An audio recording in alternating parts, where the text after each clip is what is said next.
आज महानगरपालिकेचे आयुक्त डी गंगाधरन यांनी एक सर्वदलीय बैठक बोलवली होती।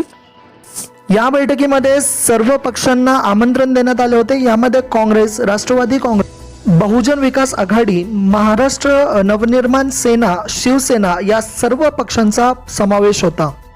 यावेळी महानगरपालिकेचे आयुक्त डी गंगाधरन यांनी आपली पूर्ण कामे सर्व पक्षांसमोर मांडली। आपण केलेल्या कामाचा सर्व लेखाजोखा पक्षांसमोर मांडला। यामध्ये रस्त्यांच्या निर्माणापासून तर जम्बो हॉस्पिटलच्या निर्माणापर्यंत तसेच सर्व विकास कामांबद्दल चर्चा करण्यात आली। परंतु या बैठकीनंतर मनसेकडून आंदोलनाचा इशारा देण्यात आलाय। पाहूयात सविस्तर बातमी का मनसेने या ठिकाणी आंदोलनाचा इशारा दिलाय। काय नियोजन केलं तर त्याच्यावर बोलायला तयार नाही, म्हणजे विचार करण्यासारखी गोष्ट आहे की बांधकामाचे पैसे कुठे जातात ते आणि कोण बांधकामाला संरक्षण देते, हा आयुक्तच देतो। म्हणजे तुम्हाला न सांगताना आपत्कालीन मीटिंग बोलवली आणि सगळ्या पक्षांना बोलून घेतलंय। हो यस, बरोबर आहे। आणि जे विषय न होणार आहेत ते विषय मांडले, जे विषय आम्हाला मांडायचे होते त्या विषयावर त्याच्यात कुठल्याच चर्चा त्यांनी केलेली नाही आणि आम्हाला वेळ देण्याचा विषय आला त्यावेळेला बैठकीतनं उठून गेलेले आहेत। त्यामुळे महाराष्ट्र नवनिर्माण सेना या सगळ्या गोष्टीचा निषेध करते आणि लवकरच माननीय जिल्हाध्यक्ष अविनाश जाधव यांच्या नेतृत्वाखाली जन आक्रोश मोर्चा आम्ही या महानगरपालिकेवर काढणार आहोत। पण आपले जिल्हाध्यक्ष इकडे हजर नाही झाले, त्या गोष्टी काय कारणामुळे? त्यांनी बघितलं ना, काय सर्व पक्षीय बैठक लावले, कोणत्या विषयाची चर्चा नाही। आमच्या विषयावर चर्चा करा ना, आम्हाला जे प्रश्न विचारायचे आहेत आयुक्तांना त्याच्यावर तुम्ही उत्तरं द्या। तुमच्या विषयाला आम्ही कशाला उत्तर देऊ?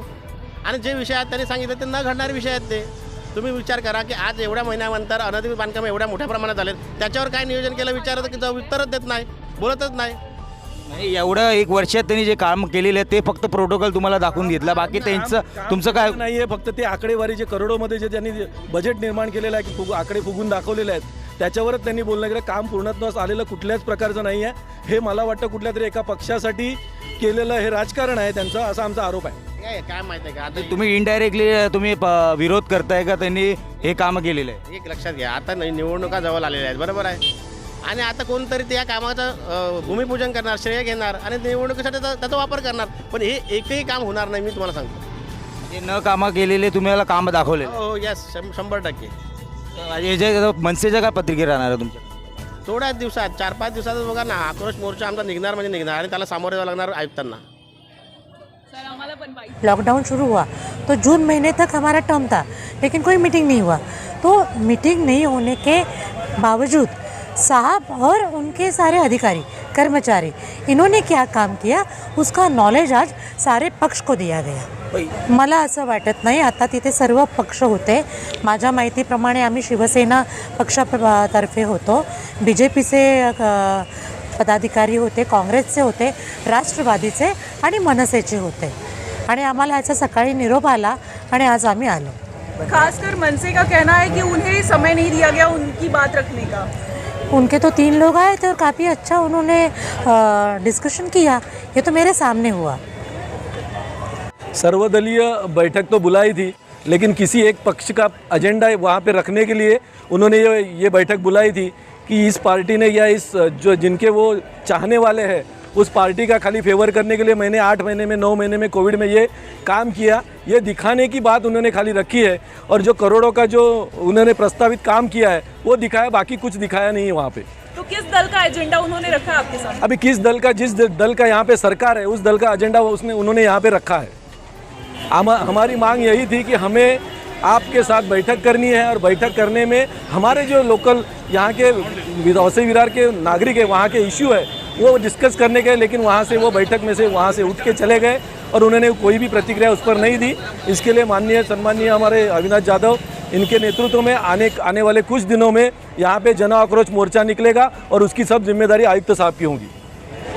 सर्वदलीय बैठक में आज जो आयुक्त और प्रशासन ने जो काम किया है वो काम के बारे में बताया। अलग अलग जो विभाग है, डिपार्टमेंट है, वो डिपार्टमेंट ने जो काम किया उसके बारे में प्रेजेंटेशन किया।